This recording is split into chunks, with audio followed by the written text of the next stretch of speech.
Bonsoir Georges. Bonsoir Jean-François. Merci d'être avec nous ce soir sur le plateau de ThéoVox Actualité. On vient de voir, juste avant de rentrer dans le sujet qui nous concerne ce soir, Oui. on vient de voir la publicité qui annonce la Marche pour la vie 2025, deuxième édition, qui va se faire encore devant l'Assemblée nationale à Québec le 31 mai prochain, à la fontaine de Tourny, devant l'Assemblée nationale. Ça commence vers 11 h, si ma mémoire est bonne. De 11 h à 16 h. À 16 h. Exactement. Et à quoi on peut s'attendre cette année, Georges? Bien, c'est une marche pour la vie. Alors, ce que nous faisons, c'est que nous nous levons contre la mise à mort des enfants à naître. Oui. Donc, la mise à mort des enfants dans le ventre de leur mère. Il y a environ au Québec 20 000 avortements par année. Au Canada, c'est 100 000 par année. Et un peuple qui se veut vivant, qui veut avoir un avenir, ne veut pas tuer son avenir, tuer ses propres enfants. Ouais. C'est ça que nous faisons. Et donc, nous dénonçons cela. Nous allons nous rassembler devant l'Assemblée nationale à 11 h. Il va y avoir de la musique pour animer. Puis ensuite, à midi, il va y avoir des discours. Et ensuite, nous allons faire le tour De certains parti quadrilatère autour de l'Assemblée nationale à Québec. Puis ensuite, vers 3 h de l'après-midi, il va y avoir des témoignages de femmes qui ont vécu l'avortement, qui l'ont regretté, et d'autres sortes de témoignages du même genre. Puis ensuite, à 4 h, ça sera fini. Ouais. Ensuite, il y aura un souper aussi, un souper banquet pro-vie le soir à partir de 5 h 30 jusqu'à... Jusqu'à ce que le dernier quitte la salle. Exactement. C'est bon, Georges. Donc, marquez ça à vos agendas. C'est un événement à ne pas manquer. L'année passée, on a eu à peu près, les policiers ont estimé la foule à environ 1500 qui se sont mobilisés en faveur de la vie.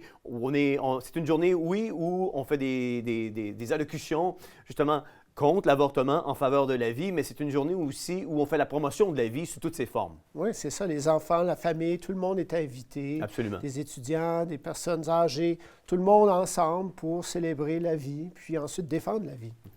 Absolument. Georges, il y a quelque chose qui a paru dans les dernières semaines et qui a attiré l'attention de beaucoup. Le gouvernement fédéral, je l'ai dit d'entrée de jeu, s'apprêterait à adopter une mesure radicale qui priverait les organismes de charité religieuse de leur statut fiscal. Et cette décision entraînerait potentiellement la fermeture d'églises, la disparition des banques alimentaires et l'anéantissement des œuvres caritatives. D'où vient cette attaque contre les organismes de charité religieuse et pro-vie et qui en est responsable?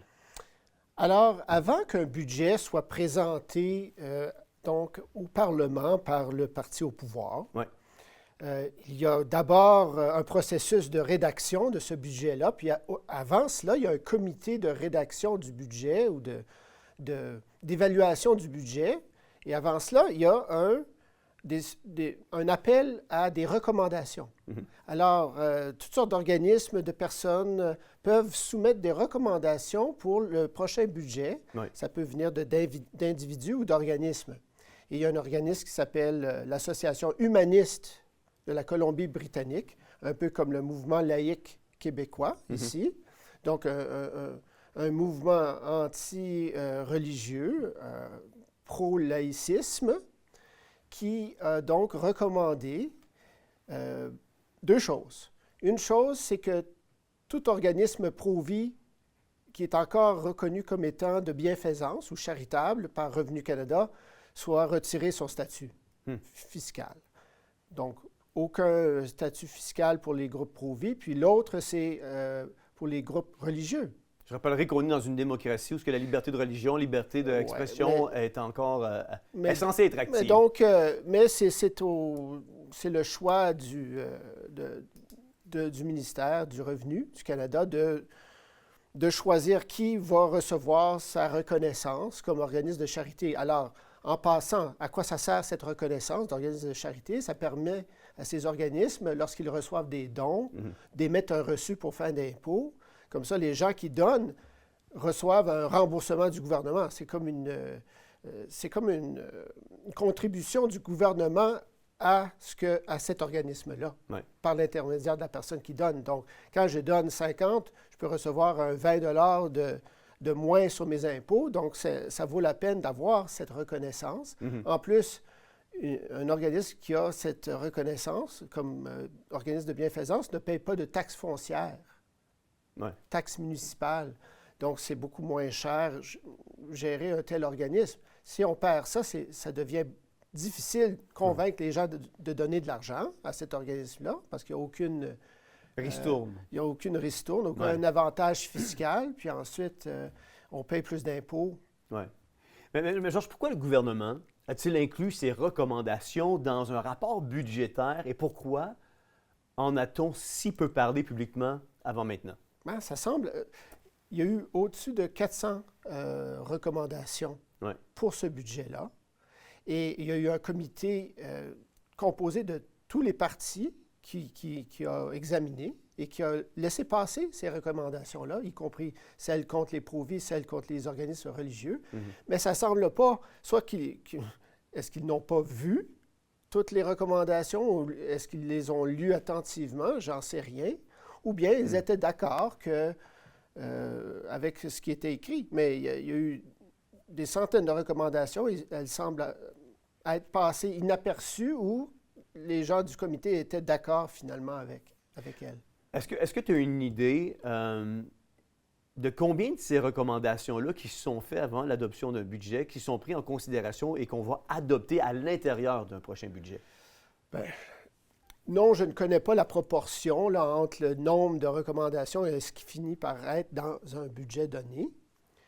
Mais ce que je sais déjà, c'est que le Parti libéral avait déjà l'intention de retirer la reconnaissance du statut fiscal des groupes pro-vie. Ça, c'était certain.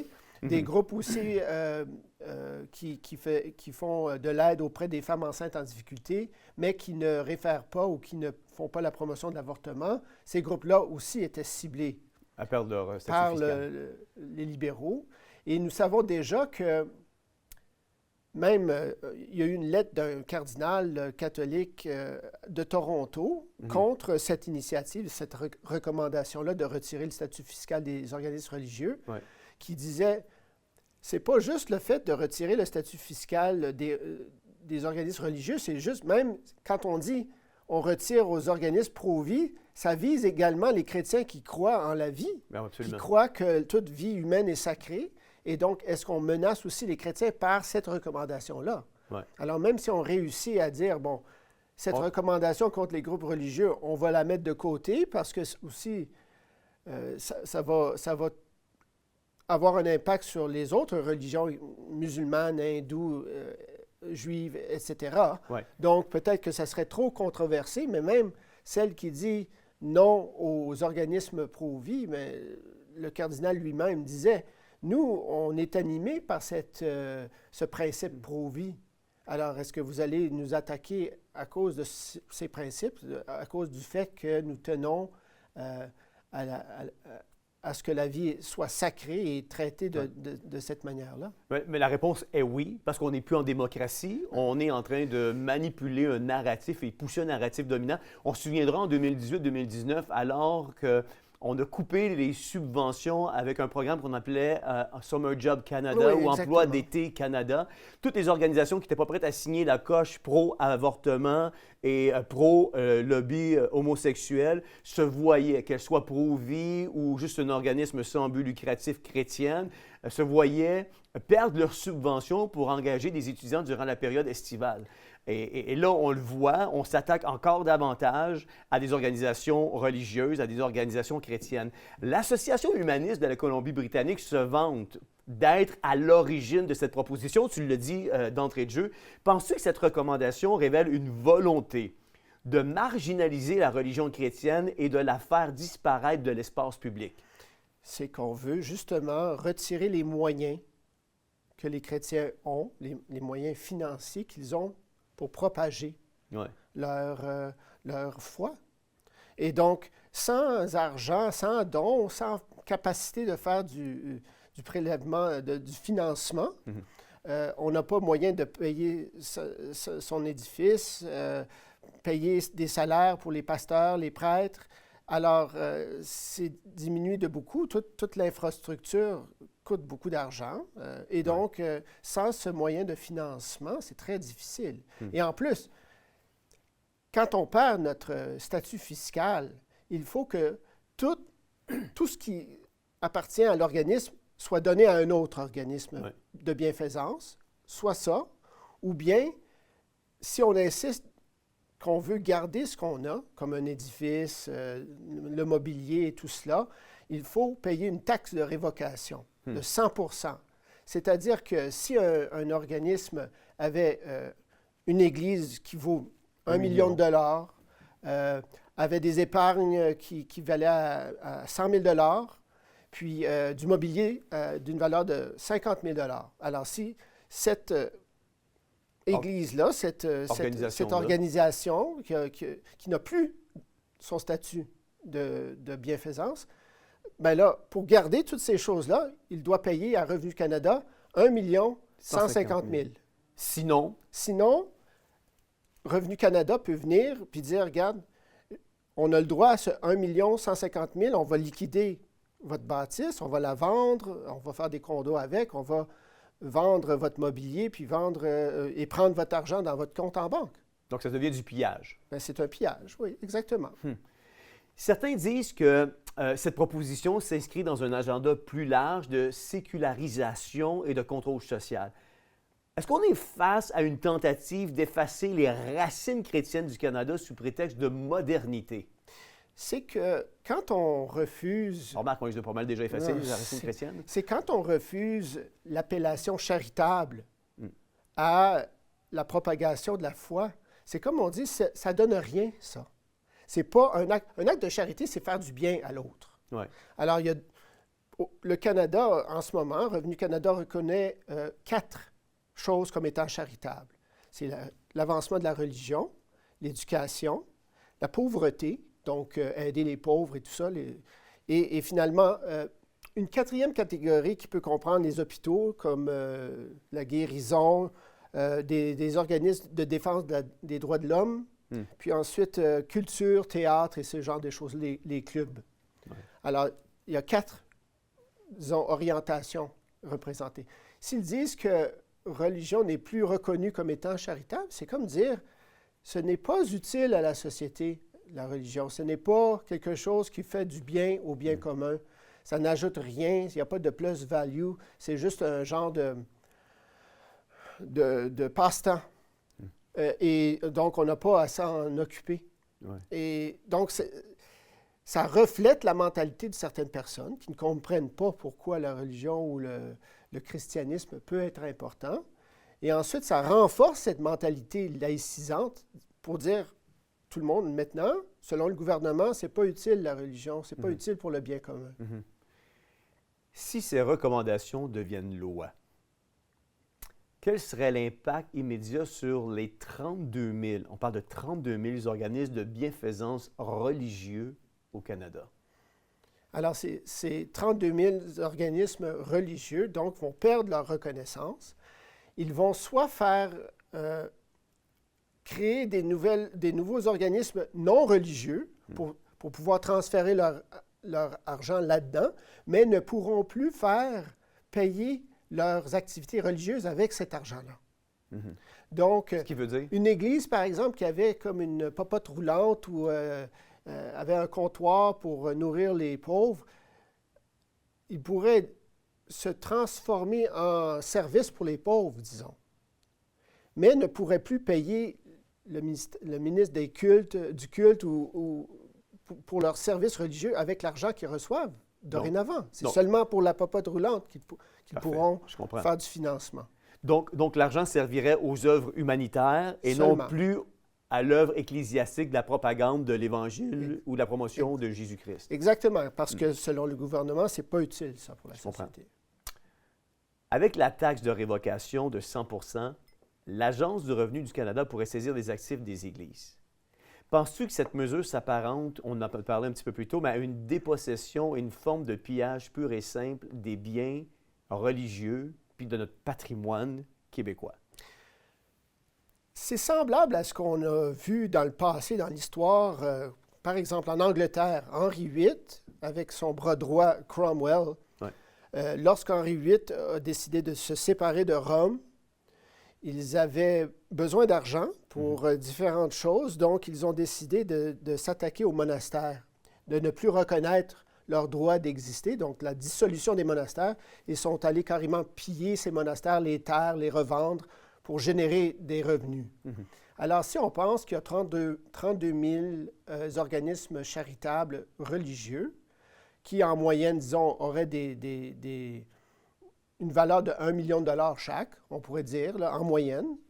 Donc, ça pourrait être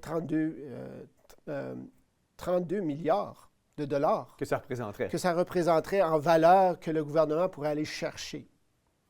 Mais là, je trouve que ça serait vraiment se tirer une balle dans le pied si le gouvernement pensait de cette manière-là, parce que ces organismes-là rendent service à la société de plusieurs façons, auprès des pauvres, des démunis, des personnes seules, des personnes déprimées. Les sans domicile fixe. Toute cette activité-là devra être faite par quelqu'un si ce n'est pas ces organismes-là. Et on estime à une valeur de 14 milliards par année, la valeur de ces services-là. Donc, d'un côté, on a un 32 milliards, mais de l'autre, il y a un 14 milliards par année qu'il faudra payer année après année pour les services qui ne seront plus donnés par l'Église. Face à une telle menace, comment les citoyens, les chrétiens, les gens qui sont d'allégeance pro-vie, doivent-ils ou devraient-ils agir pour empêcher ces recommandations de devenir force de loi? Il faut en parler autour de nous. Il faut en parler à notre pasteur, notre prêtre.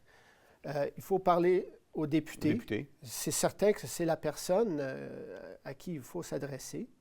On a une pétition aussi qu'on peut trouver sur le site de Campagne Québec Vie contre... À date, elle a dépassé 4000 signatures. Puis il y a une autre pétition en anglais de Campaign Life Coalition qui a aussi environ 4000 signatures. Mais il faut contacter le député, mais il faut qu'il y en ait beaucoup et des personnes influentes. Il y a le cardinal Leo de Toronto, c'est quand même une personne influente qui en a parlé. Mais il faut que plus de voix se lèvent. Il y a l'Alliance des évangéliques du Canada en ont parlé également. Donc, ça commence à faire le tour, mais il faut que les gens se réveillent parce que on se plaint souvent qu'on est face à un fait accompli. Souvent, il y a un projet de loi qui vient, puis c'est déjà la troisième lecture, puis on ne peut rien faire pour renverser la vapeur. Ici, c'est encore l'étape d'une recommandation, mais il ne faut pas se leurrer. Après la recommandation, on l'intègre au budget, puis si un prochain gouvernement est majoritaire, bien, ça va passer dans le budget. Est-ce que tu penses que la mobilisation populaire, c'est assez pour faire reculer ça? Ça pourrait être assez. Ça pourrait être assez, puis surtout avec une élection, on peut peut-être s'assurer que certaines promesses soient faites en vue d'éliminer cette recommandation. Fait, c'est une chose, mais tenue, c'est des fois une autre chose. Dans la version anglaise de notre hymne national du Canada, on chante « Que Dieu protège notre pays »,« God keep our land ». Sommes-nous à un tournant, Georges, où les chrétiens du Canada doivent redoubler d'efforts pour défendre leur foi face à un gouvernement de plus en plus hostile? Ça fait longtemps qu'on a beaucoup d'indices que le Canada d'aujourd'hui n'est plus celui de 1867. Là, où il y a une érosion. Il y a une érosion sérieuse des valeurs chrétiennes au cours de ces années-là, et surtout dans les 50 dernières années. Et je te dirais, d'une vitesse accélérée depuis surtout les 10 dernières années. Et ça s'accélère. De pire en pire avec le règne de Justin Trudeau. Donc, oui, il faut implorer Dieu que un changement soit fait, qu'une inspiration soit donnée à nos dirigeants, mais nos concitoyens également. Il faut que les églises se réveillent. Elles ont un rôle à jouer.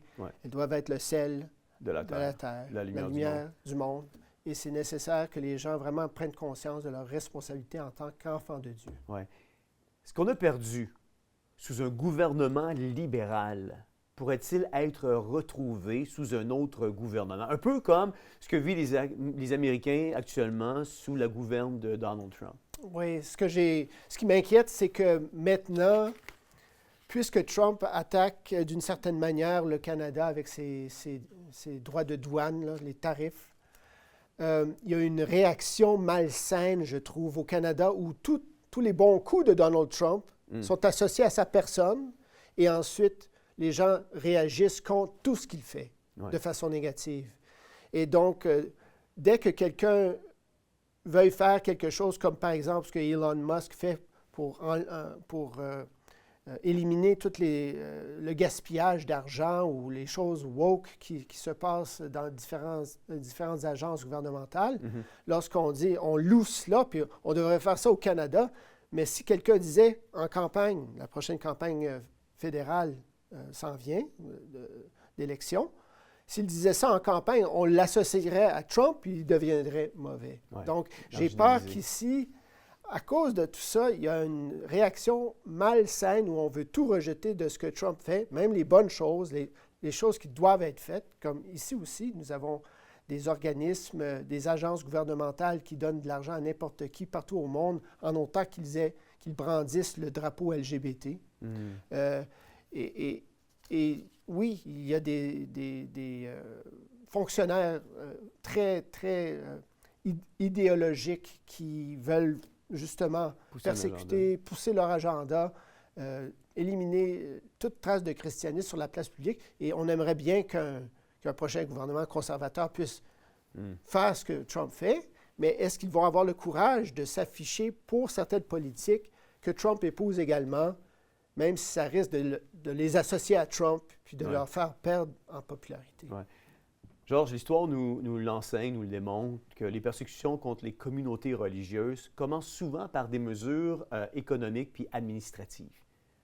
Peut-on comparer cette proposition fédérale aux confiscations d'églises sous Henri VIII, on en a parlé un petit peu, ou à d'autres épisodes de persécutions religieuses dans l'histoire?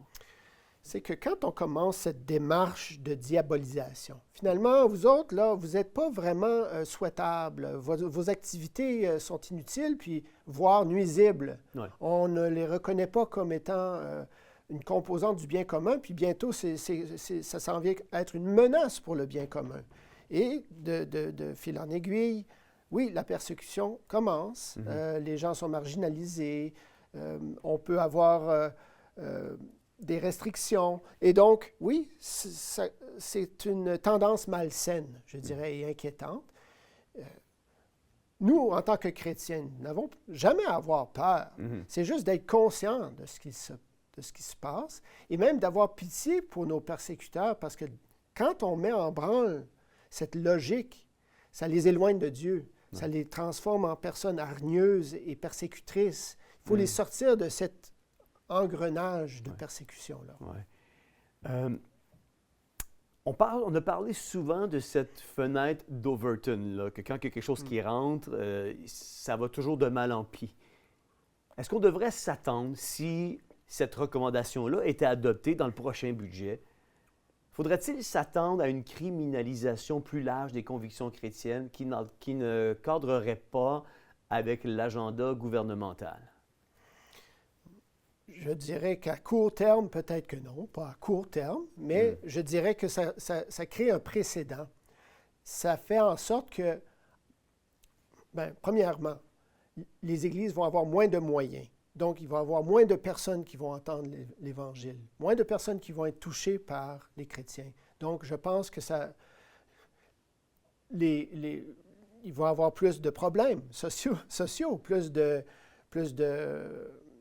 ce qu'on peut appeler des péchés, plus de meurtres, plus de suicides, plus de problèmes sociaux, d'émiettement de la société, parce que je crois fermement que le christianisme est une composante très importante. C'est la religion que Dieu a fondée. C'est ce qu'il veut pour nous, pour notre bien, pour le bien individuel et pour la société. Pour le salut de l'humanité. Si on obéit à ses lois, si on accepte sa grâce, si on vit en enfant de Dieu, les choses vont aller mieux pour nous-mêmes et pour le pays.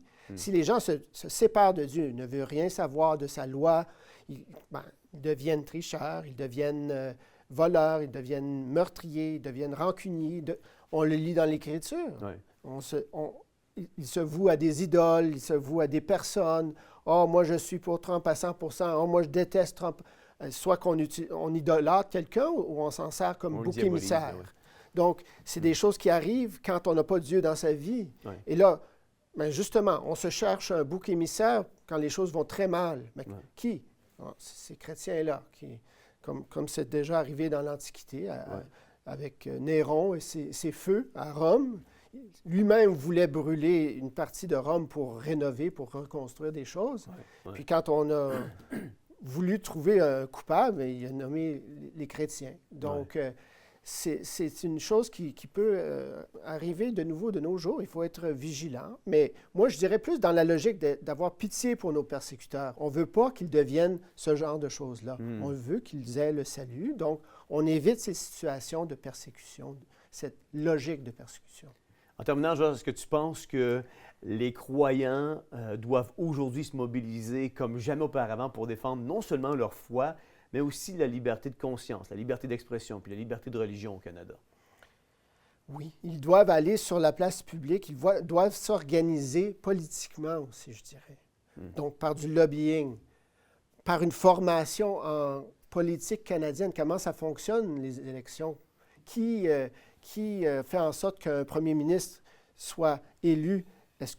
Parce qu'il y a des gens qui ne connaissent pas comment ça fonctionne. Ils ne savent pas qu'on vote pour notre député, puis ensuite, il y a 343, je pense maintenant, députés qui ensuite, la majorité de cette Chambre nomme le premier ministre. Donc, c'est par circonscription. Des choses comme ça que les gens ne savent pas. Ils doivent se former.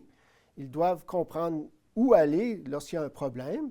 Ils doivent avoir une personne de référence, disons par Église, quelqu'un qui sait quoi faire.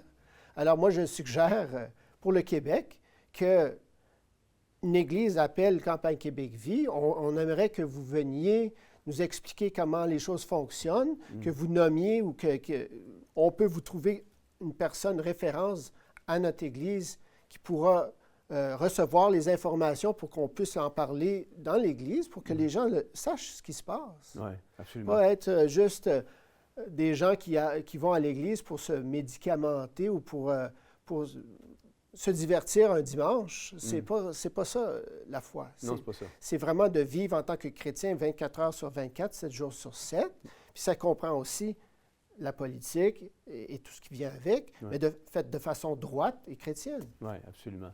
Georges, merci de nous avoir dressé un bilan complet de cet article qu'on retrouve dans le prochain budget, dans les suggestions administratives du prochain budget.